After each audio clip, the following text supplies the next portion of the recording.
ಸ್ನೇಹಿತರೆ ನಮಸ್ಕಾರ, ನಾನು ಶ್ರೀಧರ. ಸ್ನೇಹಿತರೆ, ಈ ದಿನ ನಾನು ಒಂದು ಮನೆಯ ವಿಡಿಯೋವನ್ನು ನಿಮಗೆ ತೋರಿಸಲಿದ್ದೇನೆ. ಈ ಮನೆಗೆ ಕಟ್ಟಿದಾಗಿನಿಂದ ಇದುವರೆಗೂ ಸಹ ಯಾವುದೇ ರೀತಿಯ ಕಾರ್ಪೊರೇಷನ್ನಿನ ನೀರಿನ ಕನೆಕ್ಷನ್ ಇಲ್ಲ. ಹಾಗಾಗಿ ಇವರು ತುಂಗಾ ನದಿಯ ನೀರನ್ನು ಕುಡಿಯುತ್ತದೆ ಇಲ್ಲ. ಹಾಗೂ ಮನೆಯಲ್ಲಿ ಬಳಕೆಯಾದ ವಿದ್ಯುತ್ಗಿಂತ ಹೆಚ್ಚಾಗಿ ಇವರು ಗ್ರಿಡ್ಗೆ ವಿದ್ಯುತ್ತನ್ನು ಕೊಡ್ತಾ ಇದ್ದಾರೆ. ಈ ಮನೆಗಳಲ್ಲಿ ಅನೇಕ ವಿಶೇಷತೆಗಳು ಇದೆ. ಬನ್ನಿ, ಮನೆಯ ಮಾಲೀಕರಾದ ಶ್ರೀಯುತ ಡಾಕ್ಟರ್ ಶ್ರೀಪತಿಯವರನ್ನು ಭೇಟಿ ಮಾಡೋಣ ಹಾಗೂ ಮನೆಯ ಬಗ್ಗೆ ಹೆಚ್ಚಿನ ವಿಚಾರಗಳನ್ನು ಅವರಿಂದಲೇ ತಿಳಿದುಕೊಳ್ಳೋಣ. ಶ್ರೀಪತಿಯವರಿಗೆ ನಮಸ್ಕಾರ. ಸುತ್ತಮುತ್ತ ತುಂಬ ಬಿಸಿಲಿದೆ, ಸೆಕೆನೂ ಇದೆ. ಆದರೆ ನಿಮ್ಮನೆ ಸುತ್ತಮುತ್ತ ತುಂಬ ತಂಪಿದೆ. ಕಾರಣ ಏನಿರಬಹುದು? ಇದು ನೀವೇ ಗಮನಿಸಾಗೆ ಮನೆ ಸುತ್ತ ತುಂಬ ಮರಗಳಿದೆ. ಮರಗಳ ನೆರಳು ಮನೆ ಮೇಲೆ ಸದಾ ಬೀಳ್ತಾ ಇರುತ್ತೆ. ಹಾಗಾಗಿ ಮನೆಗೆ ಸೂರ್ಯನ ಶಾಖ ನೇರವಾಗಿ ತಲುಪೋದಿಲ್ಲ. ಅದು ಒಂದು ಕಾರಣ ಮನೆ ತಂಪಾಗಿರ್ಲಿಕ್ಕೆ. ಇನ್ನೊಂದು ಕಾರಣ ಅಂದರೆ ಈ ಮನೆ ಏನು ಸೈಟ್ ಹೇಳ್ತೀವಲ್ಲ, ಅದು 3600 ಚದರಡಿ ಇದೆ. ನಾವು ಅದರಲ್ಲಿ 1000 ಚದರಡಿನಲ್ಲಿ ಅಂದರೆ 10 ಚದರದಲ್ಲಿ ಮನೆ ಕಟ್ಟಿದ್ದೀವಿ. ಹಾಗಾಗಿ ಮನೆ ಸುತ್ತ ನಾವು ಒಟ್ಟು ವಿಸ್ತಾರದ 25% ಭಾಗ ಅಥವಾ 28 ಭಾಗದಲ್ಲಿ ಮಾತ್ರ ಮನೆ ಕಟ್ಟಿದ್ದೀವಿ. ಇನ್ನು 72 ಭಾಗ ಖಾಲಿ ಜಾಗ ಇದೆ. ಹಾಗಾಗಿ ಮನೆ ಸುತ್ತ ಗಾಳಿ ಆಡುತ್ತೆ. ಮತ್ತು ಸುತ್ತ ಮರಗಳಿರೋದ್ರಿಂದ ಮನೆ ಆವರಣ ತಂಪಾಗಿದೆ. ಇನ್ನು ನೀವು ಮನೆ ಒಳಗಡೆ ಬಂದರೆ ನಿಮಗೆ ಇನ್ನೂ ಅದರದ್ದು ಅನುಭವ ಚೆನ್ನಾಗಾಗುತ್ತೆ. ಮನೆ ಒಳಗಡೆ ತಂಪು ಮಾಡಲಿಕ್ಕೆ ನಾವು ಸಾಕಷ್ಟು ತಾಂತ್ರಿಕ ವಿಧಾನಗಳನ್ನು ಅನುಸರಿಸಿದ್ವಿ. ಸೊ ಈ ಮನೆ ಹೆಸರು ವಿಭಾ ಅಂತ. ವಿಭಾ ಅನ್ನೋದಕ್ಕೆ ಇನ್ನೊಂದು ಅರ್ಥ ಸೂರ್ಯ ಅಂತ. ಅಂದರೆ ನಮ್ಮ ಇಂಧನದ ಅವಶ್ಯಕತೆ, ನಮ್ಮ ನೀರಿನ ಅವಶ್ಯಕತೆ, ಇದೆಲ್ಲವೂ ಸಹ ಸೂರ್ಯನಿಂದ ಬರಬೇಕು ಅನ್ನೋದು ನಮ್ಮ ಒಂದು ದೃಷ್ಟಿಕೋನ. ಹಾಗಾಗಿ ಮನೆಗೂ ಸಹ ಸೂರ್ಯ ಅಂತ ವಿಭಾ ಅಂತ ಹೆಸರಿಟ್ಟಿದ್ದೀವಿ. ಈಗ ಮನೆಯಲ್ಲಿ ನೀವೀಗೆಲ್ಲ ಮನೆ ಹೊರಗಡೆ ಇದ್ದೀರಾ, ಇಲ್ಲೊಂದು ದೊಡ್ಡ ಟ್ಯಾಂಕ್ ಇದೆ. ಇದು ಸುಮಾರು 10,000 ಲೀಟ್ರ್ ಇರುವಂಥ ಒಂದು ಟ್ಯಾಂಕ್. ಇದು ಮನೆಯ ಅರ್ಧ ಭಾಗದ ಮಳೆ ನೀರು ಇಲ್ಲಿ ಬಂದು ಸಂಗ್ರಹ ಆಗುತ್ತೆ. ಒಂದು ಫಿಲ್ಟರ್ ಮುಖಾಂತರ ಬಂದು ಈ ಟ್ಯಾಂಕಿಗೆ ಸಂಗ್ರಹ ಆಗುತ್ತೆ. ಇಲ್ಲಿಂದ ನಾವು ಪಂಪ್ ಮಾಡಿ ಮನೆಗೆ ಬಳಸ್ತೀವಿ. ಇದು ನಮ್ಮ ಮನೆಗೆ ಮುನ್ಸಿಪಾಲಿಟಿ ಕನೆಕ್ಷನ್ ಇಲ್ಲ. 2004ರಲ್ಲಿ ಕಟ್ಟಿದ್ದು. ಈಗ 2024 ಅಂದರೆ 20 ವರ್ಷ ಆದರೂ ಸಹ ನಾವು ತುಂಗಾ ನದಿ ನೀರನ್ನು ಕುಡ್ದಿಲ್ಲ. ಸೊ ಮನೆಗೆ, ಅಡುಗೆಗೆ, ಕುಡಿಲಿಕ್ಕೆ ಮತ್ತು ಸೋಲಾರ್ ವಾಟರ್ ಹೀಟರ್ ಇದೆ. ಆ 3ಕ್ಕೆ ನಾವು ಮಳೆ ನೀರನ್ನು ವರ್ಷ ಪೂರ್ತಿ ಬಳಸ್ತೀವಿ. ಈ ಟ್ಯಾಂಕ್ ಅಲ್ದಲ್ಲೇ ಇನ್ನು ಮನೆ ಒಳಗಡೆನೆ ಒಂದು ಅಡಿನಲ್ಲಿ ಒಂದು ಟ್ಯಾಂಕ್ ಇದೆ. ಅದು 20,000 ಲೀಟ್ರ್. ಒಟ್ಟು 30,000 ಲೀಟ್ರಿನ ನೀರು ಸಂಗ್ರಹ ಇದು ಟ್ಯಾಂಕ್ ಇದೆ, ಸಂಪಿದೆ. ಸೊ ಈ ನೀರನ್ನು ನಾವು 3 ಬಳಕೆಗೆ ಬಳಸ್ತಾ ಇದ್ದೀವಿ. ಸೊ ದಿನಕ್ಕೆ ಒಂದು 50 ಲೀಟ್ರ್ ಬೇಕಾಗ್ಬೋದು. ಅಂದರೆ ವಾರ್ಷಿಕವಾಗಿ ನಮಗೆ ಒಂದು 18,000 ಲೀಟ್ರು ನೀರು ಸಾಕಾಗುತ್ತೆ. ಆದರೆ ನಮ್ಮದು ಸಂಗ್ರಹ ವ್ಯವಸ್ಥೆ 30,000 ಲೀಟ್ರು ಇದೆ. ಹಾಗಾಗಿ ಪ್ರತಿ ವರ್ಷ ನಾವು ಟ್ಯಾಂಕು ಮಳೆ ಬರೋ ಮೊದಲು ಖಾಲಿನೇ ಆಗಿರೋದಿಲ್ಲ. ಎಷ್ಟೋ ವರ್ಷ ಖಾಲಿ ಆಗಿರಲ್ಲ. ಅಂಥ ಸಂದರ್ಭದಲ್ಲಿ ನಾವು ಮತ್ತೆ ಅದಕ್ಕೆ ಹೊಸ ನೀರನ್ನು ಬಿಡ್ತೀವಿ. ಖಾಲಿ ಆಗಿದ್ರೆ ಯಾವುದಾದ್ರೂ ಒಂದು ಟ್ಯಾಂಕು, ಅದನ್ನು ಮಾತ್ರ ಕ್ಲೀನ್ ಮಾಡಿ ಇನ್ನೊಂದು ಟ್ಯಾಂಕನ್ನು ಹಾಗೆ ಉಳಿಸ್ಕೊತೀವಿ. ಹೀಗೆ 20 ವರ್ಷದಿಂದ ನಡೆದು ಬಂದಿದೆ. ಇದು ನೀರಿನ ವ್ಯವಸ್ಥೆ. ಅಂದರೆ ನಾವು ಮತ್ತೆ ಇನ್ನು ಬೇರೆ ಬಳಕೆಗೆ, ಅಂದರೆ ಪಾತ್ರೆ ತೊಳೆಯೋದು, ಬಟ್ಟೆ ತೊಳೆಯೋದು, ನೆಲ ಒರೆಸೋದು, ಇಂಥ ಅವಶ್ಯಕತೆಗೆ ನಾವು ಮನೆ ಕಟ್ಟಬೇಕಾದ್ರೆ ಒಂದು ತೆರೆದ ಬಾವಿ ಮಾಡ್ಕೊಂಡಿದ್ವಿ. ಅದರಿಂದ ನಾವು ನೀರನ್ನು ತಗೊಂಡು ನಾವು ಬೇರೆ ಬಳಕೆಗೆ ಬಳಸ್ತೀವಿ. ಇದು ನಮ್ಮದು ನೀರಿನ ವ್ಯವಸ್ಥೆ. ಶ್ರೀಪತಿಯವರೇ, ಈಗ ನೀವು 30,000 ಲೀಟ್ರಿದು ಟ್ಯಾಂಕ್ ಇದೆ ಅಂತ ಹೇಳಿದ್ರಿ. ಅದು ನೀರು ಹಾಳಾಗೋದಿಲ್ವಾ? ಇದು ಪ್ರಶ್ನೆಗಳನ್ನ ಬಹಳ ಜನ ಕೇಳ್ತಾರೆ. ಯಾವುದೇ ಮುಚ್ಚಳ ಇರುವಂಥ ಪಾತ್ರೆಯಲ್ಲಿ ನೀರಿಟ್ಟರೆ, ಅದಕ್ಕೆ ಗಾಳಿ ಬೆಳಕು ಹೋಗದೇ ಇದ್ದರೆ ನೀರು ಎಷ್ಟು ವರ್ಷ ಇಟ್ಟರೂ ಸಹ ಕೆಡೋದಿಲ್ಲ. ಇದಕ್ಕೆ ಒಂದು ಉದಾಹರಣೆ ಕೊಡ್ಬೋದು. ಅಂದರೆ ನೀವು ಗಂಗಾ ತಾಲಿ ಅಂತ ಎಲ್ಲರೂ ಮನೆಯಲ್ಲಿ ದೇವರು ಪೂಜಾ ಗೃಹದಲ್ಲಿ ಇಟ್ಟಿರ್ತಾರೆ. ಅದು ಹೇಗೆ ಋಷಿಕೇಶದಲ್ಲಿ ನೀರನ್ನು ತುಂಬಿ ಒಂದು ಸೀಲ್ ಮಾಡಿರ್ತಾರೆ. ಆ ಸೀಲು ಇರೋವರೆಗೆ ಅದರೊಳಗಡೆ ಗಾಳಿ ಆಗಲಿ ಬೆಳಕಾಗಲಿ ಹೋಗೋದಿಲ್ಲ. ಯಾವುದೇ ನೀರು ಹಾಳಾಗೋದು ಅಂತಂದರೆ ಅದರಲ್ಲಿ ಸೂಕ್ಷ್ಮಾಣು ಜೀವಿಗಳು ಉತ್ಪಾದನೆ ಆಗಿ ಅವು ಮಲ್ಟಿಪ್ಲೈ ಆಗಿ ಆ ನೀರನ್ನು ಹಾಳು ಮಾಡುತ್ತೆ. ಅದರಲ್ಲಿರೋ ಆಕ್ಸಿಜನನ್ನು ಕುಡಿದ್ಬಿಟ್ಟು ಆಗುತ್ತೆ. ಇದು ನೀರು ಹಾಳಾಗೋ ವಿಧಾನ. ಅದಕ್ಕೆ ಹೊಸದಾಗಿ ಗಾಳಿಯಿಂದ ಆಕ್ಸಿಜನ್ ಎಲ್ಲ ಸಪ್ಲೈ ಆಗ್ತಾ ಇರುತ್ತೆ. ಆದರೆ ನಾವು ಸೀಲ್ ಮಾಡಿಬಿಟ್ರೆ ಸೂಕ್ಷ್ಮಾಣು ಜೀವಿ ಒಂದು ವೇಳೆ ನೀರಲ್ಲಿ ಇದ್ರೂ ಸಹ ಅದು ಕೆಲವೇ ದಿನಗಳಲ್ಲಿ ಸತ್ತೋಗುತ್ತೆ. ಹಾಗಾಗಿ ನೀರು ಶುದ್ಧಿಯಾಗೇ ಇರುತ್ತೆ. ಎಷ್ಟು ವರ್ಷ ಇಟ್ಟರೂ ಸಹ ನೀರು ಹಾಳಾಗೋದಿಲ್ಲ. ನಾವು ಇದನ್ನ 3 ವರ್ಷ 4 ವರ್ಷ ಇಟ್ಟು ಸಹ ಪರೀಕ್ಷೆನೂ ಮಾಡಿಸಿದೀವಿ. ನೀರು ಯಾವತ್ತೂ ಹಾಳಾಗಿಲ್ಲ. ಅದರಲ್ಲಿ ಪಾಚಿ ಕಟ್ಟೋದಾಗ್ಲಿ, ಬೇರೆ ಕ್ರಿಮಿಗಳು ಉತ್ಪಾದನೆ ಆಗೋದಾಗ್ಲಿ ಯಾವುದು ಆಗಿಲ್ಲ. ನೀರನ್ನ ಬಳಸ್ಬೋದು ಈ ತರ. ಹೊರ ಆವರಣದಲ್ಲಿರೋ ಗಿಡಗಳನ್ನ ನಾನು ಸ್ವಲ್ಪ ನೋಡೋಣ ಶ್ರೀಪತಿಯವರೇ. ಮನೆ ಒಳಗಡೆ ಅಂದ್ರೆ ಕಾಂಪೌಂಡ್ ಒಳಗಡೆ ಮತ್ತೆ ಕಾಂಪೌಂಡಿನ ಹೊರಗಡೆ ಸಾಕಷ್ಟು ಗಿಡಗಳನ್ನ ಹಚ್ಚಿದ್ವಿ. ನೀವು ನೋಡೋ ಹಾಗೆ ಹೊರಗಡೆ ಬೇವಿನ ಒಂದು ಮರ ಇದೆ, ಮತ್ತೆ ಅದ್ರ ಪಕ್ಕದಲ್ಲಿ ಹಲಸಿನ ಮರ ಇದೆ, ಅದಕ್ಕಿಂತ ಮುಂದೆ ಒಂದು ಪಾರಿಜಾತದ ಮರ ಇದೆ, ಮತ್ತೆ ಒಳಗಡೆ ಬಂದ್ರೆ ಕರವೀರ ಇದೆ. ಕರವೀರ ಸಾಮಾನ್ಯವಾಗಿ ಸಸಿ ಆಗಿರುತ್ತೆ ಎಲ್ಲ ಕಡೆನೂ, ಆದ್ರೆ ನಮ್ಮಲ್ಲಿ ಅದು ಮರ ಆಗಿ ದೊಡ್ಡ ಮರ ಆಗಿ ಬೆಳ್ಕೊಂಡಿದೆ.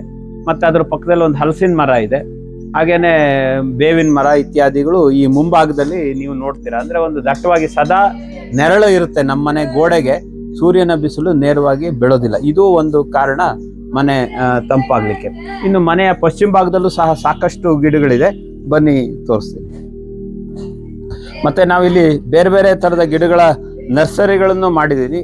ಇದು ಸಹ ನಾವು ಮಳೆಗಾಲದಲ್ಲಿ ಬೇರೆ ಬೇರೆ ಕಡೆ ರಸ್ತೆ ಬದಿನಲ್ಲಿ ಇಲ್ಲ ಯಾರ್ದಾದ್ರೂ ಜಮೀನಲ್ಲಿ ಹಚ್ಚಲಿಕ್ಕೆ ಉಪಯೋಗ ಆಗುವಂತ ಗಿಡಗಳನ್ನ ಇಲ್ಲಿ ಬೆಳೆಸ್ತಾ ಇದೀವಿ.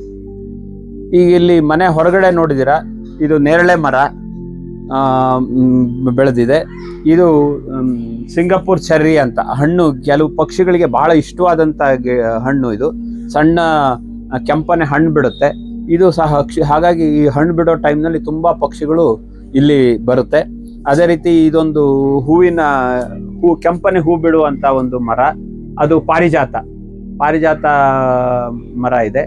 ಇದು ಹಲಸಿನ ಮರ, ಆಮೇಲೆ ಇದು ಗಂಧದ ಮರ, ಸಣ್ಣ ಕಾಡಿನ ತರನೇ ಇದೆ ಇಲ್ಲಿ. ಇನ್ನು ಇಲ್ಲಿ ಬಂದ್ರೆ ನುಗ್ಗೆ ಮರ, ಇದು ವಿಳೆದೆಲೆ, ಇದು ಕಲ್ಕತ್ತಾ ಪಾನ್ ಅಂತ ಹೇಳ್ತೀವಲ್ಲ ಆ ತರದ್ದು ವಿಶೇಷವಾದ ವಿಳೆದೆಲೆ. ಮತ್ತೆ ಬಾಳೆ ಗಿಡ, ನಿಂಬೆ ಗಿಡಗಳು. ಮತ್ತೆ ಇಲ್ಲಿ ಇನ್ನೊಂದು ವಿಶೇಷವಾದ ಒಂದು ಗಿಡ ಇದೆ, ಇದು ಬಿಂಬ್ಲಿ ಅಂತಾರೆ. ಇದು ಕರಾವಳಿ ಪ್ರದೇಶದಲ್ಲಿ ಇದು ಬಹಳ ಬಳಕೆ ಇದೆ. ಇದು ಮೀನಿಗೆ ಇದು ಜೊತೆನಲ್ಲಿ ಇದನ್ನ ಬಳಸ್ಲಿಕ್ಕೆ ಬಹಳ ಚೆನ್ನಾಗಿರುತ್ತೆ ಅಂತಂತಾರೆ. ಈ ಬಿಂಬ್ಲಿಕಾಯಿ ಹುಳಿಯಾಗಿರುತ್ತೆ, ಇದರಲ್ಲಿ ಚಟ್ನಿ ಗೊಜ್ಜು ಎಲ್ಲ ಮಾಡ್ಬೋದು ಎಳೆದಿದ್ದಾಗ. ಇದು ಬಲ್ತಾಗ ಸಿಹಿ ಆಗುತ್ತೆ. ಅದನ್ನ ಕತ್ತರಿಸ್ಬಿಟ್ಟು ಒಣಗಿಸಿದ್ರೆ ಇದು ಹುಣಸೆ ಹಣ್ಣಿನ ಬದಲಾಗೂ ಸಹ ಇದನ್ನ ಉಪಯೋಗಿಸ್ಬೋದು. ಇದು ಬಿಂಬ್ಳಿ ಕಾಯಿ. ಹಾಗೇನೆ ನೀವು ಇಲ್ಲಿ 2 ತೊಟ್ಟಿಗಳನ್ನು ನೋಡ್ತೀರಾ. ಇದರಲ್ಲಿ ಕೆಸುವಿನ ಗೆಡ್ಡೆಗಳು ಈ ಕೆಳಗಡೆದ್ರಲ್ಲಿದೆ, ಮೇಲಿಂದ್ರಲ್ಲಿ ಕ್ಯಾನಾ ಇಂಡಿಕಾ ಅಂತ ಅಂದ್ರೆ ಕಾಬಾಳೆ ಅಂತ ಹೇಳ್ತೀವಲ್ಲ ಆ ಗಿಡ ಇದೆ. ಅದು ಕೆಂಪನೆ ಒಳ್ಳೆ ಸುಂದರವಾದಂತ ಹೂ ಬಿಡುತ್ತೆ. ಆದ್ರೆ ಇಲ್ಲಿ ಇದನ್ನ ಬೆಳೆಸಿರೋ ಉದ್ದೇಶ ಏನು ಅಂದ್ರೆ, ನಮ್ಮ ಮನೆಯಿಂದ ಬರುವಂತಹ ಕೊಳಚೆ ನೀರೇನಿದೆ ಆ ನೀರನ್ನ ಇದು ಶುದ್ಧೀಕರಣ ಮಾಡುತ್ತೆ. ಇದಕ್ಕೆ ಫೈಟೋ ರೆಮಿಡಿಯೇಷನ್ ಅಂತ ಇಂಗ್ಲಿಷ್ ನಲ್ಲಿ ಹೇಳ್ತಾರೆ. ನಾವು ಮನೆಯ ಕೊಳಚೆ ನೀರೆಲ್ಲ ಒಂದು ತೊಟ್ಟಿಗೆ ಬರೋ ಹಾಗೆ ಮಾಡಿ ಅಲ್ಲಿಂದ ಇಲ್ಲಿಗೆ ಪಂಪ್ ಮಾಡ್ತೀವಿ. ಅದು 2 ಹಂತದಲ್ಲಿ ಶುದ್ಧೀಕರಣ ಆಗಿ ಇಲ್ಲಿ ಸಂಗ್ರಹ ಆಗುತ್ತೆ. ತಿಳಿ ನೀರು, ಬಳಸಿದ ನೀರು ಇಲ್ಲಿ ಸಂಗ್ರಹ ಆಗುತ್ತೆ ಶುದ್ಧೀಕರಣ ಆಗಿ.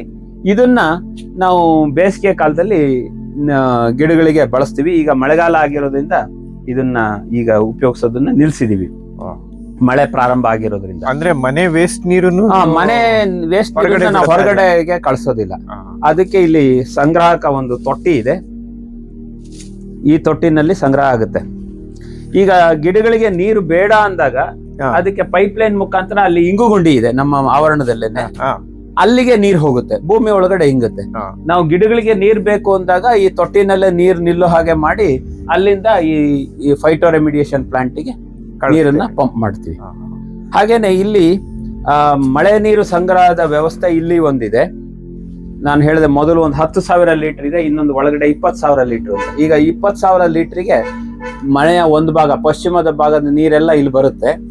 ಇದು ಫಿಲ್ಟರ್, ಈ ಫಿಲ್ಟರ್ ಮುಖಾಂತರ ಬಂದ್ಬಿಟ್ಟು ಈ ತೊಟ್ಟಿನಲ್ಲಿ ಸಂಗ್ರಹ ಆಗುತ್ತೆ. ಈಗ ನಿನ್ನೆಯ ಮಳೆಗೆ ತೊಟ್ಟಿ ಶುದ್ಧಿ ಮಾಡಿ ಕ್ಲೀನ್ ಮಾಡಿತ್ತು. ಈಗ ನಿನ್ನೆ ಮಳೆಗೆ ಬಂದು ಈಗ ಕಲೆಕ್ಟ್ ಆಗಿದೆ. ಸುಮಾರು ಒಂದು 3,000 ಲೀಟರ್ ನೀರು ಕಲೆಕ್ಟ್ ಆಗಿದೆ. ಇದನ್ನ ಒಳಗಡೆ ಇದು ನಮ್ಮ ಡೈನಿಂಗ್ ಹಾಲ್ ಅಡಿನಲ್ಲಿ ತೊಟ್ಟಿ ಬರುತ್ತೆ. ಇದು biogas kitchen waste gas plant ಅಂತ, ಅಡಿಗೆ ತ್ಯಾಜ್ಯ ಅನಿಲ ಯಂತ್ರ. ಇದರದ್ದು ವಿಶೇಷ ಏನು ಅಂದ್ರೆ, ನಾವು ಇದನ್ನ ಮಾಡಿ 2008ರಲ್ಲಿ ಇದನ್ನ ಹಾಕಿದ್ದು, ನಾವೇ ಪ್ಲಂಬರ್ ಕರೆಸಿ ಮಾಡಿಸಿದ್ದು. ಇಲ್ಲಿವರೆಗೆ ಇದು ಹಾಳಾಗಿಲ್ಲ. ಇದನ್ನ ಈವರೆಗೆ ನಾವು ಓಪನ್ ಮಾಡಿ ನೋಡಿಲ್ಲ. ಪ್ರತಿದಿನ ಏನು ಮನೆಯಲ್ಲಿ ಉತ್ಪಾದನೆ ಆಗಂತ ಸಾವಯವ ತ್ಯಾಜ್ಯ ಇದೆ, ಅದು ಹಣ್ಣಿನ ಸಿಪ್ಪೆ ಇರ್ಬೋದು, ಉಳಿದಿದ್ದು ಅನ್ನ ಸಾಂಬಾರ್ ಇರ್ಬೋದು, ಅಥವಾ ತರಕಾರಿ ಸಿಪ್ಪೆ ಇರ್ಬೋದು, ಯಾವುದೇ ಕೊಳೆಯುವ ಪದಾರ್ಥವನ್ನ ಅದನ್ನ ನಾವು ಒಂದು ಕೋರ್ಸ್ ಗ್ರೈಂಡಿಂಗ್ ಅಂತ ಮಾಡಿ ಸ್ವಲ್ಪ ನೀರಿನ ಜೊತೆ ಮಿಕ್ಸ್ ಮಾಡಿ ಇಲ್ಲಿಂದ ಹಾಕ್ತಿವಿ. ಇದು ಹಾಕಿದಾಗ ಇಲ್ಲಿ ಒಳಗಡೆ ಬಯೋಗ್ಯಾಸ್ ಉತ್ಪಾದನೆ ಆಗುತ್ತೆ ಬ್ಯಾಕ್ಟೀರಿಯಾಗಳ ಸಹಾಯದಿಂದ. ಅದನ್ನ ನಾವು ಅಡಿಗೆಗೆ ತಗೊಂಡೋಗ್ಲಿಕ್ಕೆ ಪೈಪ್ ಲೈನ್ ಇದೆ. ಇನ್ನು ತ್ಯಾಜ್ಯ ಬಂದಿದ್ದನ್ನ ನಾವು ತೆಗೆದು ಗಿಡಕ್ಕೆ ಹಾಕ್ತಿವಿ. ದ್ರವ ತ್ಯಾಜ್ಯ ಮಾತ್ರ ಬರುತ್ತೆ, ಅಂದ್ರೆ ಘನ ತ್ಯಾಜ್ಯ ಪೂರ್ತಿ ಕರಗಿ ನೀರಾಗ್ಬಿಡುತ್ತೆ. ಸೊ ಆ ದ್ರವ ತ್ಯಾಜ್ಯದಲ್ಲಿ ಗೊಬ್ಬರದ ಅಂಶ ಜಾಸ್ತಿ ಇರುತ್ತೆ. ನಾವು ತಗೊಳ್ಳೋದು ಮೀಥೇನ್, ಹೊರಗಡೆ ಬರೋದು ಬೇರೆ ನೈಟ್ರೋಜಿನ್ ಮತ್ತೆ ಅದಕ್ಕೆ ಬೇಕಾದಂತ ಸಾವಯವ ಪದಾರ್ಥಗಳು ಹೊರಗಡೆ ಬರುತ್ತೆ. ಅದನ್ನ ಗಿಡಗಳಿಗೆ ಹಾಕ್ತಿವಿ. ಮೀಥೇನ್ ಅನ್ನ ನಾವು ಅಡಿಗೆಗೆ ಬಳಸ್ತೀವಿ. ಇದು ನಾನು ಒಂದು ಸಲ ಹೇಳಿದ್ದೆ, ನಮ್ಮ ಮನೆಯ ತ್ಯಾಜ್ಯದ ಒಟ್ಟು ತೂಕದ 80% ಸಾವಯವ ಅಂತ. ಅದನ್ನ ಬಳಸಲಿಕ್ಕೆ ಇಂಥ ಒಂದು ವ್ಯವಸ್ಥೆ ಇಟ್ಕೊಂಡ್ರೆ ನೀವು 80% ತ್ಯಾಜ್ಯ ವಿಲೇವಾರಿನ ಮನೆಯಲ್ಲೇ ಮಾಡ್ದಂಗಾಯ್ತು. ತ್ಯಾಜ್ಯವೇ ಇರೋದಿಲ್ಲ. ಇನ್ನು ಬರುವಂತದ್ದು ಪ್ಲಾಸ್ಟಿಕ್. ಅದಕ್ಕೆ ಯಾವ ರೀತಿ ವಿಲೇವಾರಿ ಮಾಡ್ತೀವಿ ಅನ್ನೋದನ್ನ ನಾನು ಹೇಳ್ತೀನಿ. ಇದು ಮನೆ ಸುತ್ತ ಇರುವಂತ ನುಗ್ಗೆ ಗಿಡಗಳು, ನಿಂಬೆ ಗಿಡಗಳು, ಬಾಳೆ ಗಿಡ, ಈ ತರದ ಬೇರೆ ಬೇರೆ ಗಿಡಗಳು, ಮತ್ತೆ ಸಾಕಷ್ಟು ತರಕಾರಿ ಗಿಡಗಳಿದೆ. ಇಲ್ಲಿ ಒಂದು ವಿಶೇಷವಾದ ತರಕಾರಿ ಗಿಡ ಈ ಭಾಗದಲ್ಲಿ ಅಷ್ಟು ಪರಿಚಯ ಇಲ್ಲ. ಇದಕ್ಕೆ ಟ್ರೀ ಸ್ಪಿನಾಚ್ ಅಂತ ಹೇಳ್ತಾರೆ. ಕನ್ನಡದಲ್ಲಿ ಬಹುಶಃ ಇದು ಮರ ಪಾಲಾಕ್ ಅಂತ ಹೇಳ್ಬೋದೇನೋ. ಈ ಎಲೆ, ಇದು ಪಾಲಾಕ್ ಏನು ಸ್ಪಿನಾಚ್ ಇದೆಯಲ್ಲ, ಪಾಲಾಕ್ ಬರುತ್ತಲ್ಲ ಸೊಪ್ಪು, ಅದೇ ರೀತಿನೇ ಬಳಕೆ ಆಗುತ್ತೆ. ಸೊ ಇದು ಎಷ್ಟು ಕಟ್ ಮಾಡಿದ್ರು ಬರ್ತಾನೆ ಇರುತ್ತೆ, ಮತ್ತೆ ಮತ್ತೆ ಹಾಕ್ಬೇಕಾಗೋದಿಲ್ಲ. ಮಾಮೂಲಿ ಪಾಲಾಕ್ ಸೊಪ್ಪಾದ್ರೆ ನೀವು ಬೆಳೆಸ್ಬೇಕಾಗುತ್ತೆ ಮಡಿನಲ್ಲಿ. ಇದು ಬೆಳಿತಾನೆ ಇರುತ್ತೆ, ಎಷ್ಟು ಬೇಕಾದ್ರೂ ಅದನ್ನ ಬಳಸಿ ಉಪಯೋಗಿಸ್ಬೋದು. ಇನ್ನು ದೊಡ್ಡ ಪತ್ರೆ ಇದೆ, ಈ ತರದ ಬೇರೆ ಬೇರೆ ಗಿಡಗಳಿದೆ. ನಮ್ಮ ತ್ಯಾಜ್ಯ ವಿಲೇವಾರಿ ಘಟಕದಲ್ಲಿ ಸಾವಯವ ಪದಾರ್ಥಗಳು ಗ್ಯಾಸ್ ಪ್ಲಾಂಟಿಗೆ ಹೋದ್ರೆ, ಇನ್ನು ಪ್ಲಾಸ್ಟಿಕ್ ಅಂದ್ರೆ ವೇಸ್ಟ್ ಪ್ಲಾಸ್ಟಿಕ್ ಅದೆಲ್ಲ ಇಲ್ಲಿ ಸಂಗ್ರಹ ಮಾಡ್ತೀವಿ. ಇದು ಬಹುಶಃ 2 ತಿಂಗಳಿಗೊಮ್ಮೆ ಒಂದು ಬ್ಯಾಗ್ ಆಗುತ್ತೆ. ಇದನ್ನ ನಾವು ಮೊದಲು ನಮ್ಮ ಇಂಜಿನಿಯರಿಂಗ್ ಕಾಲೇಜಲ್ಲಿರುವ ಪೆಟ್ರೋಲ್ ಮಾಡುವ ಘಟಕಕ್ಕೆ ಕೊಡ್ತಾ ಇದ್ವಿ. ನಾವು ಅವಾಗ ಅಲ್ಲಿ ಪೆಟ್ರೋಲ್ ಮಾಡ್ತಾ ಇದ್ವಿ ವೇಸ್ಟ್ ಪ್ಲಾಸ್ಟಿಕ್ ಇಂದ. ಈಗ ನಾನು ಇದನ್ನ ಮುನ್ಸಿಪಲ್ ಕಾರ್ಪೊರೇಷನ್ ವ್ಯಾನಿಗೆ ಕೊಡೋದು. ಇನ್ನೊಂದು ಅಂದ್ರೆ ಇದು ಪೆಟ್ ಬಾಟ್ಲು, ಆಮೇಲೆ ನಂದಿನಿ ಕವರು, ಇದಕ್ಕೆ ರೀಸೈಕ್ಲಿಂಗ್ ವ್ಯಾಲ್ಯೂ ಇದೆ. ಹಾಗಾಗಿ ಅಂತವ್ರು ಅದನ್ನ ತಗೊಂಡೋಗ್ತಾರೆ. ಕಾರ್ಪೊರೇಷನ್ ಅವರಿಗೆ ಕೊಟ್ಟರು ಸಹ ಅದನ್ನ ಅವರು ಮಾರ್ಬಿಟ್ಟು ಸ್ವಲ್ಪ ಹಣವನ್ನ ಪಡ್ಕೋತಾರೆ. ಸೊ ಆ ರೀತಿಯಾಗಿ ಈ ಘನತ್ಯಾಜ್ಯದಲ್ಲಿ ಯಾವ್ದು ಕೊಳೆಯೋದಿಲ್ವೋ ಅದನ್ನ ನಾವು ಈ ರೀತಿಯಾಗಿ ಸಗ್ರಿಗೇಟ್ ಮಾಡ್ತೀವಿ. ಯಾವುದು ಸಹ ಮಿಕ್ಸ್ ಆಗೋದೇ ಇಲ್ಲ. ನಾವು ಕಸ ಸಾವಯವ ತ್ಯಾಜ್ಯವಂತೂ ಇವರಿಗೂ ಕೊಟ್ಟೇ ಇಲ್ಲ. ಇದನ್ನ ಮಾತ್ರ 2 ತಿಂಗಳು 3 ತಿಂಗಳಿಗೆ ಒಂದ್ಸಲ ಒಂದೊಂದು ಬ್ಯಾಗ್ ಅನ್ನ ಕೊಡ್ತೀವಿ. ಇನ್ನು ಕಸ ಕಡ್ಡಿಗಳು ಯಾವುದು ಸಾವಯವ ಕೊಳೆಯೋದಿಲ್ಲ, ಅಂದ್ರೆ ಬಯೋಗ್ಯಾಸ್ಗೆ ಬರೋದಿಲ್ವೋ ಅಂತದಕ್ಕೆ ನಮ್ಮಲ್ಲೇ ಕಂಪೋಸ್ಟ್ ವ್ಯವಸ್ಥೆ ಇದೆ. ಇದರಿಂದ ಗೊಬ್ಬರ ಮಾಡಿ ಇಲ್ಲಿ ಗಿಡಗಳಿಗೆ ಬಳಸ್ತೀವಿ. ಇದು ನಮ್ದು ಕಸ ವಿಲೇವಾರಿ ಅದರ ವ್ಯವಸ್ಥೆ. ಈ ನೀರಿಂದು ಹೇಳಿದ್ರಿ, ಟ್ಯಾಂಕ್ ಇದುವರೆಗೂ ನಿಮಗೆ ಹೊರಗಡೆ ನೀರಿನ ಅವಶ್ಯಕತೆ ಬಂದೇ ಇಲ್ಲ? ಈವರೆಗೂ ಬಂದಿಲ್ಲ. ಇದು ಇದರಲ್ಲಿರೋ ನೀರು ಹೋದ ವರ್ಷದ್ದು. ನಾನು ನಿಮ್ಗೆ ಓಪನ್ ಮಾಡಿ ತೋರಿಸ್ತೀನಿ. ಇದು ಕಳೆದ ವರ್ಷದ ನೀರು. ಈಗಲೂ ಸುಮಾರು 2,000 ಲೀಟರ್ ಉಳ್ಕೊಂಡಿದೆ. ಈಗಾಗಲೇ ಹೊಸ ವರ್ಷದ ನೀರನ್ನು ಇನ್ನು ಇದಕ್ಕೆ ಸಂಗ್ರಹ ಮಾಡ್ತಾ ಇಲ್ಲ, ಹಾಗೇನೆ ಹೊರಗಡೆಗೆ ಬಿಡ್ತಾ ಇದ್ದೀವಿ. ಯಾಕಂದ್ರೆ ಈ ಟ್ಯಾಂಕ್ ಖಾಲಿ ಆದ್ಮೇಲೆ ಕ್ಲೀನ್ ಮಾಡಿ ಬಿಡುವ ಅಂತ. ಈ ಇದರಲ್ಲಿರೋದು ಹಳೆ ನೀರು, ಅಂದ್ರೆ ಹೋದ ವರ್ಷದ್ದು. ಓಹೋ, ತುಂಬಾ ಕ್ಲೀನ್ ಆಗಿ ಕಾಣಿಸ್ತಾ, ಕ್ಲೀನ್ ಆಗಿದೆ, ಏನೂ ಆಗಿರಲ್ಲ. ಇದು ಕಳೆದ ವರ್ಷದ ನೀರಿದೆ. ಸುಮಾರು 3 ಅಡಿ ನೀರು ಅಂತಂದ್ರೆ, ಇದು 8 ಅಡಿ ತೊಟ್ಟಿ, 3 ಅಡಿ ಅಂತಂದ್ರೆ ಸುಮಾರು ಒಂದು 3,000 ಲೀಟರ್ ನೀರು ಇದೆ ಇದ್ರಲ್ಲಿ. ಅಂದ್ರೆ ಇದು ನಮ್ಮ ಬಳಕೆಗೆ ಇನ್ನು 2-3 ತಿಂಗಳು ಸಾಕಾಗುತ್ತೆ. ಮೇಲಿಂದ ಕೀಟಗಳು, ಇರುವೆ ಈ ತರದ್ದೇನು ಹೋಗೋದಿಲ್ವಾ? ಇರುವೆಗಳು ಹೋಗ್ಬಹುದು, ಅದರಿಂದ ಅಂತ ತೊಂದರೆ ಏನು ಆಗೋದಿಲ್ಲ.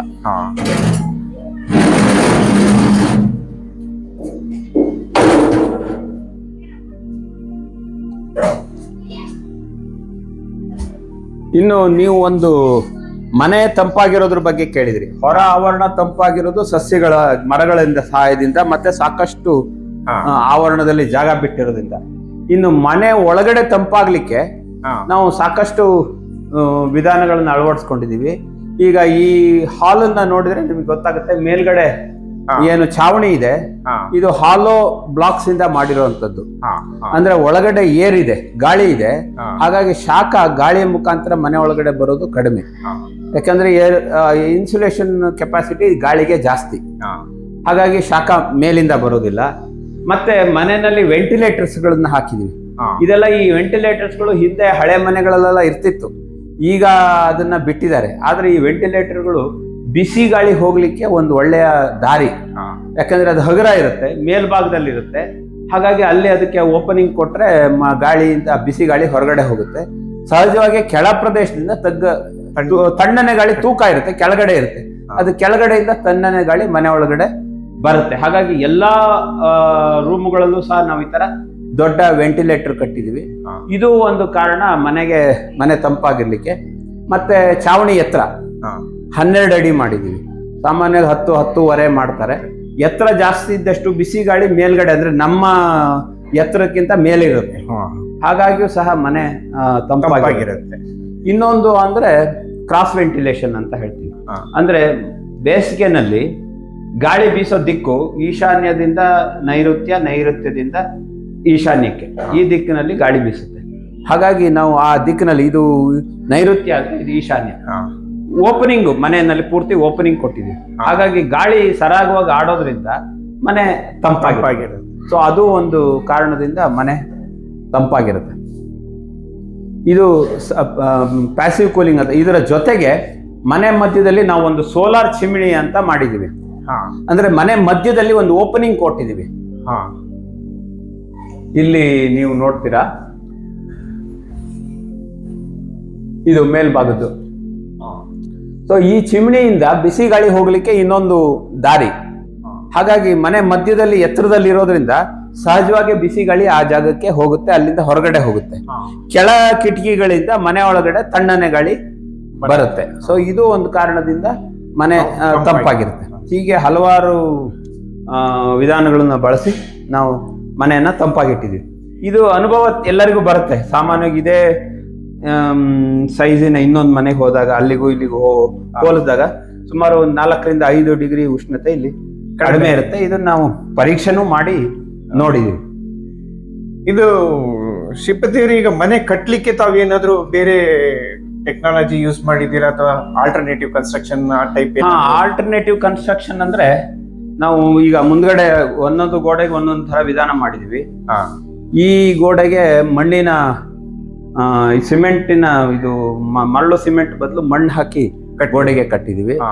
ಹಾಗೆ ಉತ್ತರದ ಗೋಡೆಗೆ ರ್ಯಾಟ್ ಟ್ರ್ಯಾಪ್ ಡಿಸೈನ್ ಅಂತ, ಏನು ಉತ್ತರದ ಗೋಡೆ ಇದೆಯಲ್ಲ ಅದರಲ್ಲಿ ಏರ್ ಪಾಕೆಟ್ಸ್ ಬರುತ್ತೆ ರ್ಯಾಟ್ ಟ್ರ್ಯಾಪ್ ಡಿಸೈನ್ ಅಲ್ಲಿ, ಆ ತರ ಅದನ್ನ ಕಟ್ಟಿದೀವಿ. ಆಮೇಲೆ ಪಶ್ಚಿಮದ ಗೋಡೆಗೆ ಹಾಲೋ ಬ್ಲಾಕ್ಸ್ ಗಳನ್ನ ಉಪಯೋಗಿಸಿದೀವಿ. ಇದೆಲ್ಲವೂ ಸಹ ಮನೆಯನ್ನ ತಂಪಾಗಿಡುವಂತ ಬೇರೆ ಬೇರೆ ವಿಧಾನಗಳು. ಸೊ ಅದನ್ನ ನಾವು ಮುಖ್ಯವಾಗಿ ದಕ್ಷಿಣ ಮತ್ತೆ ಪಶ್ಚಿಮ ನಮಗೆ ಮನೆಗೆ ಸಾಕಷ್ಟು ಶಾಖ ಬರುವಂತದ್ದು, ಮತ್ತೆ ಚಾವಣಿ, ಈ ಮೂರಕ್ಕೆ ನಾವು ಶಾಖ ಬರದೇ ಇರೋ ತರ ಮಾಡಿದ್ರೆ ಮನೆ ಸಹಜವಾಗಿ ತಂಪಾಗಿರುತ್ತೆ. ವಿದ್ಯುತ್ ಅವಶ್ಯಕತೆಗೆ ಏನ್ ಮಾಡ್ಕೊಂಡಿದ್ದೀರಿ? ಇನ್ನೊಂದು, ನಮ್ಮ ಮನೆಗೆ ವಿದ್ಯುತ್ ನಾವು ಏನು ಬಳಸ್ತೀವಲ್ಲ ಅದರ ಸುಮಾರು 3-4 ಪಟ್ಟು ವಿದ್ಯುತ್ತನ್ನ ಹೊರಗಡೆಗೆ ಕೊಡ್ತೀವಿ. ಅಂದ್ರೆ ನಮ್ಮ ಮನೆ ವಿದ್ಯುತ್ ಬಳಸೋದಕ್ಕಿಂತ ನಾವು ಒಂದು ಉತ್ಪಾದನಾ ಕೇಂದ್ರ ಅಂತಾನೆ ಹೇಳ್ಬೋದು. ಈಗ ನಮ್ಮ ಮನೆಯಲ್ಲಿ 3 ಥರದ ವಿದ್ಯುತ್ ಉತ್ಪಾದನಾ ಯೋಜನೆಗಳು ಇದಿದೆ, ಸಿಸ್ಟಮ್ಗಳು. ಒಂದು ಸೋಲಾರ್ DC, ಅಂದ್ರೆ ಸೋಲಾರ್ ಪ್ಯಾನಲ್ನಿಂದ ಬ್ಯಾಟ್ರಿಗೆ ಬಂದು ಬ್ಯಾಟ್ರಿಯಿಂದ ನೇರವಾಗಿ ನಮ್ಮ ದೀಪಗಳಿಗೆ ಬರುತ್ತೆ. ಈಗ ಇಲ್ಲಿ ದೀಪಗಳಿದೆಯಲ್ಲ, ಇದೆಲ್ಲ DC ಲೈಟ್ಸ್. ಇದು DC ಲೈಟ್. DC ಲೈಟ್ ಅಂತಂದ್ರೆ ಡೈರೆಕ್ಟ್ ಕರೆಂಟ್, ಅದಕ್ಕೆ ಬೇರೆ ವೈರಿಂಗ್ ಇದೆ, ಇದಕ್ಕೆ ಇನ್ವರ್ಟರ್ ಇರೋದಿಲ್ಲ. ಸೊ ಇದು ಸೋಲಾರ್ ಪ್ಯಾನೆಲ್ ಇಂದ ನೇರವಾಗಿ ನಡೆಯುವಂಥದ್ದು ಒಂದು ವ್ಯವಸ್ಥೆ. ಎರಡನೇ ವ್ಯವಸ್ಥೆ ಅಂದ್ರೆ ಸೋಲಾರ್ ಇನ್ವರ್ಟರ್ ಸಿಸ್ಟಮ್. ಅಂದ್ರೆ ಸೋಲಾರ್ ಪ್ಯಾನೆಲ್ ಇಂದ ಬ್ಯಾಟ್ರಿಗೆ ಬರುತ್ತೆ, ಬ್ಯಾಟ್ರಿಯಿಂದ ಇನ್ವರ್ಟರ್ ಮುಖಾಂತರ DC ಇಂದ AC ಗಾಗಿ ಮನೆಯ ಉಳಿದ ಎಲ್ಲ ಫ್ಯಾನ್ಗಳು ಇರ್ಬೋದು, ಟಿವಿ, ಕಂಪ್ಯೂಟರ್, ಗ್ರೈಂಡರ್, ಮಿಕ್ಸಿ, ಇದೆಲ್ಲವೂ ಸಹ ಅದರಿಂದ ಬರುತ್ತೆ. ಅದು ಒಂದು ವ್ಯವಸ್ಥೆ ಇದೆ. ಇನ್ನೊಂದು ವ್ಯವಸ್ಥೆ ಸೋಲಾರ್ ಗ್ರಿಡ್ ಟೈಡ್ ಸಿಸ್ಟಮ್ ಅಂತ. ಅಂದ್ರೆ ನಾವು ಮನೆಯಲ್ಲಿ ಮೇಲ್ಗಡೆ ಪ್ಯಾನಲ್ ಹಾಕಿ 5 ಕಿಲೋವ್ಯಾಟಿನ ಪ್ಯಾನಲ್ ಇದೆ, ದಿನಕ್ಕೆ ಹೆಚ್ಚು ಕಮ್ಮಿ 20 ಯೂನಿಟ್ ಅದರಲ್ಲಿ ಉತ್ಪಾದನೆ ಆಗುತ್ತೆ. ಸೊ ನಾವು ಅದನ್ನ ನಾವು ಬಳಸ್ತಾ ಇರ್ತೀವಿ ಹಗಲೊತ್ತಲ್ಲಿ, ರಾತ್ರಿ ಹೊತ್ತು ನಾವು ಗ್ರಿಡ್ ಇಂದ ತಗೊಳ್ಬಹುದು. ಎಕ್ಸಸ್ ಆಗಿದ್ದನ್ನ ಗ್ರಿಡ್ಗೆ ಕೊಡ್ತೀವಿ ಬೆಳಗ್ಗೆ ಹೊತ್ತು. ಸೊ ಹಾಗಾಗಿ ತಿಂಗಳ ಕಡೆನಲ್ಲಿ ನಾವು ಕಳಿಸಿದ್ದು ಮತ್ತೆ ನಾವು ಗ್ರಿಡ್ ಇಂದ ತಗೊಂಡಿದ್ದು, ಇವೆರಡದ್ದು ಡಿಫ್ರೆನ್ಸ್ ಏನಿದೆ, ವ್ಯತ್ಯಾಸ, ಅದಕ್ಕೆ ನಮಗೆ ಹಣ ಬರ್ತದೆ. ಸಾಮಾನ್ಯವಾಗಿ ನಾವು ಈಗ ನಮ್ಮ ಕಳೆದ ಇಷ್ಟು ವರ್ಷಗಳ ಅನುಭವದ ಪ್ರಕಾರ 1 ತಿಂಗಳಿಗೆ ನಾವು 500 ಯೂನಿಟ್ ವಿದ್ಯುತ್ತನ್ನ ಗ್ರಿಡ್ಗೆ ಕೊಟ್ರೆ ನಾವು 100 ಯೂನಿಟ್ ಅನ್ನ ಬಳಸಿದೀವಿ. ಅಂದ್ರೆ 400 ಯೂನಿಟ್ ಎಕ್ಸ್ಟ್ರಾ ನಾವು ಗ್ರಿಡ್ಗೆ ಕೊಟ್ಟಿದೀವಿ. ಓಕೆ, ಇದು ವಿದ್ಯುತ್. ಹಾಗಾಗಿ ಪೂರ್ತಿಯಾಗಿ ನಾವು ಗ್ರಿಡ್ ವಿದ್ಯುತ್ತನ್ನ ಬಳಸೋದಿಲ್ಲ ಅನ್ನೋದಕ್ಕಿಂತ ಜಾಸ್ತಿಯಾಗಿ ಗ್ರಿಡ್ಗೆ ನಾವು ಜಾಸ್ತಿ ವಿದ್ಯುತ್ ಕೊಡ್ತಾ ಇದ್ದೀವಿ. ನಾವು ಬಳಸೋದಕ್ಕಿಂತ ಜಾಸ್ತಿ ಅದಕ್ಕೆ ಕೊಟ್ಟಿದ್ದೀವಿ. ಇದು ಆದ್ರೆ ಮತ್ತೆ ನಮ್ದು ವಾಹನ, ನಮ್ದು ಸೋಲಾರ್ ವಾಹನ ಇದೆ, ಅದಕ್ಕೂ ಸಹ ನಮ್ಮ ಕರೆಂಟ್ ಅನ್ನ ಬಳಸ್ತೀವಿ. ಅದನ್ನ ಬಳಸಿಯೂ ಸಹ ನಾವು ಹೆಚ್ಚಿನ ವಿದ್ಯುತ್ತನ್ನ ನಾವು ಗ್ರಿಡ್ಗೆ ಕೊಡ್ತಾ ಇದ್ದೀವಿ. ಅಂದ್ರೆ ತಾವು ಹೊರಗಡೆಯಿಂದ ತಗೊಳ್ಳೋದು ಕಡಿಮೆ, ಕೊಡೋದೇ ಜಾಸ್ತಿ. 100 ಯೂನಿಟ್ ಅನ್ನ ತಗೊಂಡ್ರೆ ಹೊರಗಡೆಯಿಂದ 400 ಯೂನಿಟ್ ಅನ್ನ ನಾವು ಕೊಡುತ್ತೀವಿ ಸರಾಸರಿಯಾಗಿ. ಕೆಲವು ಸಲ 500 ಯೂನಿಟ್ ವರೆಗೂ ಕೊಡ್ತೀವಿ. ಆಗಿದೆ. ಶ್ರೀಪತಿ ಅವರೇ, ವಿನೂತನವಾಗಿ ಕಟ್ಟಡನ ಕಟ್ಟಿಸಿದ್ದೀರಿ, ಜೊತೆಗೆ ಮನೆ ತ್ಯಾಜ್ಯ ವಿಲೇವಾರಿನೂ ಸಹ ನೀವೇ ಮಾಡ್ಕೊಳ್ತಾ ಇದ್ದೀರಿ. ಹೆಚ್ಚಿನ ಹೊಸದಾಗಿ ಮನೆ ಕಟ್ಟೋದವರು ಇದ್ರೊಳಗೆ ಅಟ್ಲೀಸ್ಟ್ 1 ಅಥವಾ 2 ವಿಧಾನ ಅನುಸರಿಸಿದ್ರು ತುಂಬಾ ಅನುಕೂಲ ಆಗತ್ತೆ ಅವರಿಗೆ ಅನ್ನೋದು ನಾನು ಬಹಳ ಮುಖ್ಯವಾಗಿ ಹೇಳೋದು. ಒಂದು ಸೋಲಾರ್ ವಿದ್ಯುತ್ ಘಟಕ, ಅದನ್ನ ಹಾಕೋಬಹುದು.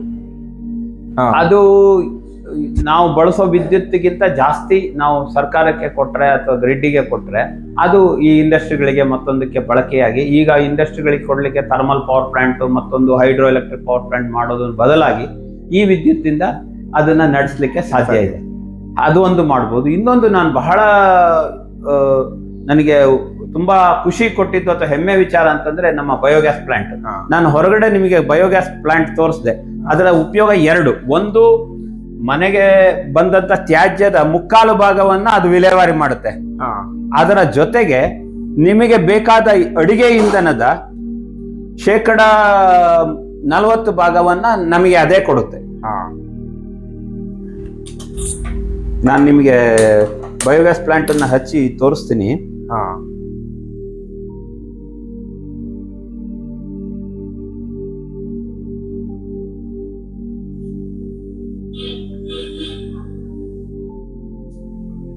ಇದು ಈಗ ಇದು ಸಿಲಿಂಡರ್, ಇದು ಬಯೋಗ್ಯಾಸ್. ಇದು ನಿಮ್ಮ ಮನೆಗೆ ಸಾಕಾಗತ್ತಾ? ಇದು ಅನುಕೂಲ ಪೂರ್ತಿಯಾಗಿ ಆಗಲ್ಲ. ಸುಮಾರು 30-35 ಭಾಗ ಇದು ಆಗುತ್ತೆ. ಜಾಸ್ತಿ ವೇಸ್ಟ್ ಸಿಕ್ಕಿದ್ರೆ ಇನ್ನೂ ಜಾಸ್ತಿ ಮಾಡ್ಬೋದು. ಅಂದ್ರೆ ನಾವು ಹಾಕಿರೋ ಸಿಸ್ಟಮ್ ಅಲ್ಲಿ 30% ಭಾಗದಷ್ಟು ಇಂಧನವನ್ನ ನಾವು ಇಲ್ಲೇ ಜನರೇಟ್ ಮಾಡ್ದಂಗ ಆಗುತ್ತೆ. ಅಂದ್ರೆ ಪ್ರತಿನಿತ್ಯ ನಿಮಗೆ 30 ಭಾಗದ ಇಂಧನ ಮನೆಯಲ್ಲೇ ಜನರೇಟ್ ಆಯ್ತು ಅಂತಂದ್ರೆ ಒಟ್ಟಾರೆಯಾಗಿ ಎಷ್ಟು ಉಳಿತಾಯ ಆಗುತ್ತೆ ಅದನ್ನ ನಾವು ಗಣನೆಗೆ ತಗೋಬಹುದು. ಮತ್ತೆ ಇದರಿಂದ ನಮ್ಮ ತ್ಯಾಜ್ಯ ವಿಲೇವಾರಿ ಎಷ್ಟು ಕಡಿಮೆ ಆಯ್ತು. ಸೊ ಈ ಎರಡೂ ಅನುಕೂಲ ಇರೋದು. ಮತ್ತೆ ಇದಕ್ಕೇನು ಬಹಳ ಒಂದು ಜಾಗ ಜಾಸ್ತಿ ಬೇಡ. ನಾವು ಎಷ್ಟೋ ಜನಕ್ಕೆ ಮನೆ ಟೆರೆಸ್ ಮೇಲೂ ಸಹ, ಚಾವಣಿ ಮೇಲೂ ಹಾಕಿ ಕೊಟ್ಟಿದ್ದಿದೆ, ಅಲ್ಲೂ ಸಹ ಮಾಡ್ಲಿಕ್ಕೆ ಸಾಧ್ಯ ಇದೆ. ಇದು ಎರಡನ್ನಾದ್ರೂ, ಒಂದು ಸೋಲಾರ್ ವಿದ್ಯುತ್ ಘಟಕ, ಇನ್ನೊಂದು ಬಯೋಗ್ಯಾಸ್ ಪ್ಲಾಂಟ್, ಇದು ಎರಡನ್ನ ಮಾಡಿದ್ರು ಸಹ ಬಹಳಷ್ಟು ಸಮಾಜಕ್ಕೆ ಉಪಯೋಗ ಆಗುತ್ತೆ ಅನ್ನೋದು ನನ್ನ ಭಾವನೆ. ಶ್ರೀಪತಿ ಅವರೇ, ಅನೇಕ ವಿಚಾರಗಳನ್ನ ನಮ್ಮೊಂದಿಗೆ ಹಂಚ್ಕೊಂಡಿದ್ದೀರಿ. ವಿನೂತನವಾಗಿ ಮನೆ ಕಟ್ಟಿಸಿದ್ದೀರಿ. ಹೊಸದಾಗಿ ಮನೆ ಕಟ್ಟುವಂತವರಿಗೂ ಇದು ತುಂಬಾ ಅನುಕೂಲಕರವಾಗಿ ಇದೆ. ಸೊ ನಾಗರಿಕರು ಯೋಚನೆ ಮಾಡಬೇಕು, ಮನೆ ಕಟ್ಟಿಸ್ಲಿಕ್ಕಿಂತ ಮುಂಚೆ ಹೇಗೆ ಕಟ್ಟಿಸ್ಬೇಕು, ಹೇಗೆ ಇರಬೇಕು ಅನ್ನೋದನ್ನ. ಹಾಗಾಗಿ ತಮ್ಮ ಸಮಯಕ್ಕೆ ಹಾಗೂ ತಮ್ಮ ಅನಿಸಿಕೆಗಳಿಗೆಲ್ಲ ಧನ್ಯವಾದಗಳನ್ನ ಹೇಳ್ತಾ ವಿಡಿಯೋನ ಮುಗಿಸ್ತಾ ಇದ್ದೇನೆ. ನಮಸ್ಕಾರ. ನಮಸ್ಕಾರ ಸ್ನೇಹಿತರೆ, ಈ ವಿಡಿಯೋ ಇಷ್ಟವಾಗಿದ್ದಲ್ಲಿ ಶೇರ್ ಮಾಡಿ, ಲೈಕ್ ಮಾಡಿ, ಸಬ್ಸ್ಕ್ರೈಬ್ ಮಾಡಿ, ಹಾಗೂ ಈ ವಿಡಿಯೋವನ್ನು ಹೆಚ್ಚಿನ ಜನರಿಗೆ ತಲುಪಿಸಲು ದಯವಿಟ್ಟು ಸಹಾಯ ಮಾಡಿ. ನಿಮ್ಮ ಅಭಿಪ್ರಾಯಗಳನ್ನು ದಯವಿಟ್ಟು ಕಾಮೆಂಟ್ ಬಾಕ್ಸ್ನಲ್ಲಿ ಹಾಕಿ. ಮುಂದಿನ ವಿಡಿಯೋನಲ್ಲಿ ಮತ್ತೆ ಭೇಟಿಯಾಗೋಣ. ಸರ್ವೇ ಜನ ಸುಖಿನೋ ಭವಂತು. ನಮಸ್ಕಾರ.